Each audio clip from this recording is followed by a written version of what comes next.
Hello friend, સ્વાગત છે તમારું મારી ગુજરાતી રસોઈ ટિપ્સ ચેનલમાં। આજે આપણે બનાવીશું શિયાળા માટે ખાસ ઇમ્યુનિટી પાવર વધારે તેવો અડદિયા પાક। તો અડદિયા પાક બનાવતા પહેલાં જો તમે મારી ચેનલ ઉપર નવા છો તો આ જ રીતની નવી રેસીપી મેળવવા માટે મારી ચેનલને સૌથી પહેલાં સબસ્ક્રાઈબ કરી રાખજો। તો ચાલો આપણે અહીંયા અડદિયા પાક બનાવવાનું શરૂ કરીએ। તો સૌથી પહેલાં અમે અહીંયા અડદનો કકરો લોટ લીધો છે। તો આપણે અહીંયા 250 ગ્રામ જેટલો લોટ લીધો છે। અડદિયા પાક બનાવવામાં અડદનો કકરો લોટ જ લેવામાં આવે છે, તો જ આપણે એકદમ દાણેદાર અને સરસ આપણો અહીંયા અડદિયા પાક તૈયાર થશે। હવે આપણે એક વાસણની અંદર અડદનો કકરો લોટ લઈ લઈશું। તો સાથે આપણે અહીંયા 3 ચમચી જેટલું ગરમ દૂધ લઈશું। એટલા જ માપમાં આપણે અહીંયા 3 ચમચી ગરમ ઘી લઈશું। તો બધું જ આપણે અહીંયા સરસ મિક્સ કરી લઈશું।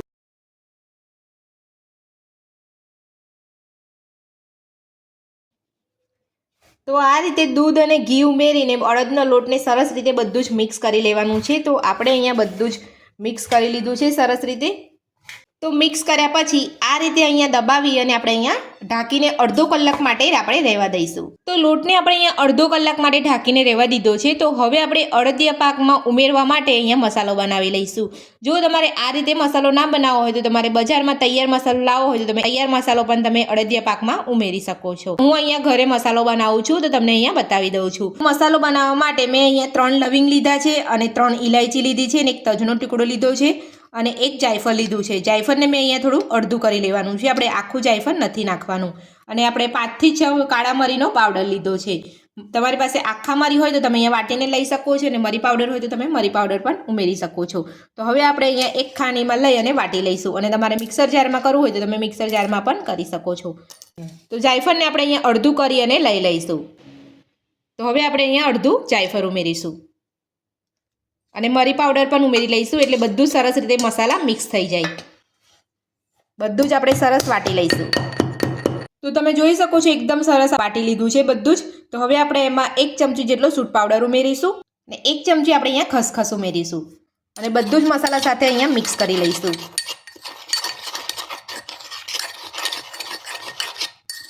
આ બધું આપણે અહીંયા ખાણીમાંથી કાઢી અને સાઈડ પર રાખી લઈશું। તો બધું જ મસાલો આપણે વાટી અને અહીંયા એક વાટકીમાં કાઢી લીધો છે। જો તમે આ બધા મસાલાની અંદર પીપરી મોરનો પાવડર ઉમેરવા માંગતા હોય તો એ પણ તમે અહીંયા ઉમેરી શકો છો। મારી પાસે અહીંયા નથી એટલે મેં નથી ઉમેર્યો। તો મસાલો આપણો બનાવી લીધો છે। તો હવે આપણે અહીંયા એક મિક્સર જાર લીધું છે, એની અંદર આપણે અહીંયા ડ્રાયફ્રૂટ લીધા છે, એ બધા જ આપણે અહીંયા દળી લઈશું। તો આપણે અહીંયા અધકચરા દળવાના છે, પાવડર નથી કરવાનો। તો ડ્રાયફ્રૂટની અંદર મેં અહીંયા થોડી બદામ લીધી છે, થોડા અખરોટ લીધા છે અને થોડા કાજુ લીધા છે। જો તમે અહીંયા પિસ્તા લેવા માંગતા હોય તો તમે અહીંયા પિસ્તા પણ લઈ શકો છો। તો બધું જ આપણે અહીંયા દરદરું પીસી લઈશું। તો ડ્રાયફ્રૂટને આપણે અહીંયા મિક્સર જારમાં પીસી લીધા છે। તો તમારે આ રીતનું અહીંયા દરદરું પીસવાનું છે, એકદમ પાવડર નથી કરવાનો। આપણે દરદરું પીસીશું એટલે આપણે અડદિયા જ્યારે ખાઈશું ત્યારે અહીંયા ડ્રાયફ્રૂટનો ક્રન્ચી જે ભાગ આવશે એ આપણે ખાવામાં ખૂબ જ સરસ લાગશે। તો હવે આપણે એને પણ સાઈડ પર રાખી લઈશું। તો મેં અહીંયા અડધી વાટકી જેટલો ગુંદરને પહેલેથી તળીને રાખેલો હતો।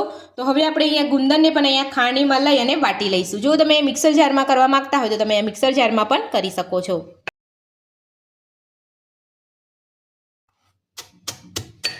તો ગુંદર આપણે અહીંયા વાટી લીધો છે। તો હવે આપણે જે વાટકીમાં ગુંદર હતો એ જ વાટકીમાં પાછો વાટેલો ગુંદર કાઢી લઈશું। અડધો કલાક થઈ ગયો છે, તો હવે આપણે લોટને ચેક કરી લઈશું।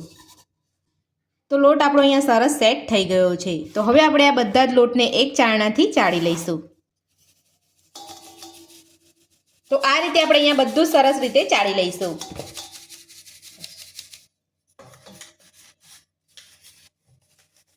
તો બધા જ લોટને આપણે અહીંયા ચાળી લીધો છે। તો હવે આપણે અહીંયા 200 ગ્રામ જેટલું ઘી લીધું છે। તો ઘીને આપણે અહીંયા એક કઢાઈમાં લઈ લઈશું અને લોટને આપણે સારી રીતે શેકી લઈશું। તો અહીંયા 2 ચમચી જેટલું આપણે અહીંયા ઘી રવા દઈશું અને બીજું બધું જ આપણે ઘી અહીંયા લઈ લઈશું। ઘીને આપણે અહીંયા ગરમ થવા દઈશું। તો ઘી આપણું અહીંયા ગરમ થઈ ગયું છે। તો હવે આપણે અડદનો લોટ જે ચાળીને રાખ્યો હતો એ આપણે અહીંયા ઘીમાં લઈ લઈશું। ઘી સાથે લોટને સરસ રીતે મિક્સ કરી લઈશું।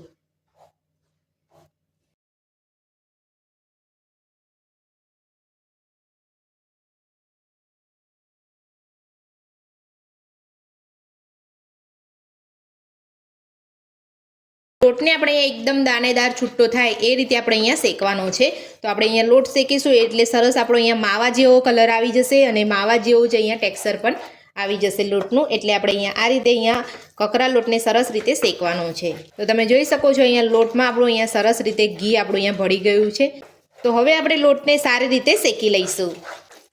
તો તમે જોઈ શકો છો અહીંયા એકદમ સરસ રીતે ઘી છૂટું પડવા આવ્યું છે. તો આ રીતે આપણે અહીંયા અડદનો કકરો લોટ અહીંયા શેકીશું એટલે ધીમે ધીમે આપણું ઘી અહીંયા સરસ છૂટું પડશે.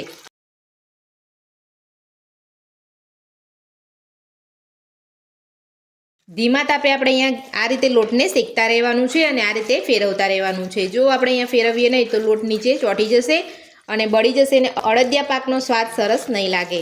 તો તમે જોઈ શકો છો આપણે અહીંયા સરસ રીતે અહીંયા લોટ ફૂલવા આવ્યો છે. તો હવે આપણે એમાં 1 વાટકી ઘરની મલાઈ ઉમેરીશું. જો તમારી પાસે આ રીતની ઘરની મલાઈ ના હોય તો તમે બહારની ફ્રેશ મલાઈ પણ લઈ શકો છો. તમારી પાસે મોરો માવો હોય તો તમે અહીંયા મોરો માવો પણ લઈ શકો છો.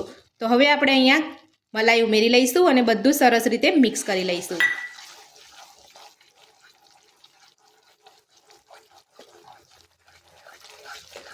તો આ રીતે મલાઈ ઉમેરીને પછી આપણે અહીંયા બધું સરસ રીતે મિક્સ કરી લેવાનું છે અને મલાઈ સરસ રીતે આપણે અહીંયા મિક્સ થઈ જાય ત્યાં સુધી આપણે એને હલાવવાનું છે. તો તમે જોઈ શકો છો આપણે અહીંયા મલાઈ એકદમ સરસ રીતે મિક્સ થઈ ગઈ છે. તો હવે આપણે વાટીને રાખેલો ગુંદર ઉમેરી લઈશું. બધું જ આપણે અહીંયા મિક્સ કરી લઈશું.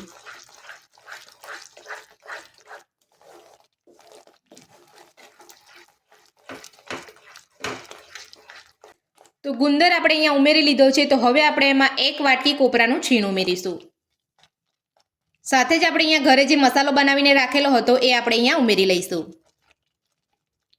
અને અધકચરા આપણે અહીંયા ડ્રાયફ્રૂટ મિક્સર જારમાં પીસ્યા હતા એ પણ આપણે અહીંયા સાથે ઉમેરી લઈશું. બધું જ આપણે અહીંયા મિક્સ કરી લઈશું.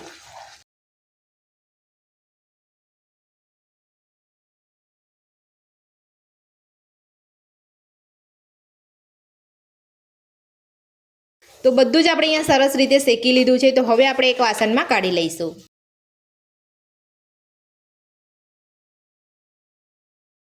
તો બધું જ આપણે મિશ્રણ શેકી અને સરસ અહીંયા એક વાસણમાં કાઢી લીધું છે. તો હવે આપણે જે કઢાઈની અંદર આપણે લોટ શેક્યો તો એની અંદર આપણે અહીંયા જે બચાવેલું ઘી હતું એ આપણે લઈ લઈશું અને એની અંદર આપણે અહીંયા ગોળને ઓગાળી લઈશું.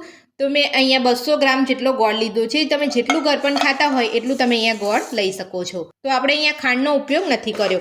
તો હવે આપણે અહીંયા ગોળને ઓગાળી લઈશું. તો આપણે અહીંયા ગોળનો પાયો નથી કરવાનો. આપણે અહીંયા ગોળ ઓગળે એટલો જ આપણે એને ગરમ કરવાનો છે. તો ગોળ તમે તમારી રીતે તમારા પસંદનો અહીંયા લઈ શકો છો. તો ગોળને આપણે અહીંયા ઓગાળી લઈશું. તો તમે જોઈ શકો છો આપણો ગોળ અહીંયા સરસ રીતે ઓગળી ગયો છે. તો હવે આપણે અહીંયા બધું જે મિશ્રણ શેકીને રાખ્યું હતું એ આપણે લઈ લઈશું. ગેસ બંધ કરી અને આપણે બધું જ અહીંયા મિક્સ કરી લઈશું.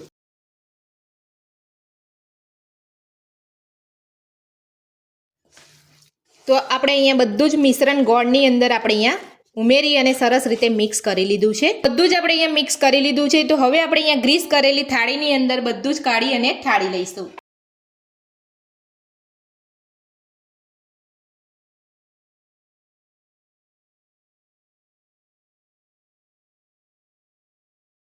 તો આ રીતે તમારે અહીંયા થાળીની અંદર ઘી લગાવી અને બધું જ મિશ્રણ તમારે અહીંયા ઠાળી લેવાનું છે.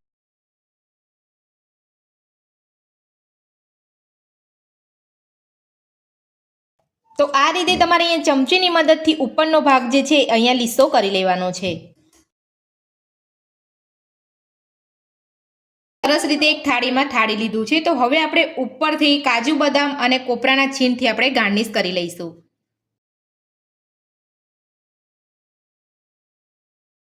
તો ગરમ હોય ત્યારે જ આપણે અહીંયા બધું ગાર્નિશ કરી લેવાનું છે અને આ રીતે તમારે અહીંયા ચમચીની મદદથી પ્રેસ કરીને દબાવી દેવાનું છે. આ રીતે દબાવી દેશો તો બધું જ અંદર સેટ થઈ જશે. તો ડ્રાયફ્રૂટથી આપણે અહીંયા બધું સરસ રીતે ગાર્નિશ કરી લીધું છે. તો હવે આપણે બધું જ ઠંડુ થવા દઈશું. તો અડદિયા પાક આપણો અહીંયા મીડિયમ ઠંડો થઈ ગયો છે. તો હવે આપણે કટ કરી લઈશું. તો અડદિયા પાક આપણે અહીંયા કટ કરી લીધો છે. તો હું તમને અહીંયા કાઢીને બતાવી દઉં છું. એકદમ સરસ આપણો અહીંયા અડદિયા પાક બનીને તૈયાર છે. તો હવે આપણે એક પ્લેટમાં સર્વ કરી લઈશું. તો શિયાળા માટે ખાસ ને શરીર માટે એકદમ હેલ્ધી આપણો અહીંયા અડદિયા પાક બનીને તૈયાર છે. તો મારી આ રીતથી અડદિયા પાક બનાવવાનું ઘરે એકવાર જરૂરથી ટ્રાય કરજો. તો અડદિયા પાક બનાવવાની રીત તમને કેવી લાગી મને કોમેન્ટ બોક્સમાં જરૂરથી જણાવજો. આજની રેસીપી પસંદ આવી હોય વિડીયોને લાઇક કરજો, ચેનલને સબસ્ક્રાઇબ કરજો, તમારા મિત્રોને જરૂરથી શેર કરજો. Thank you.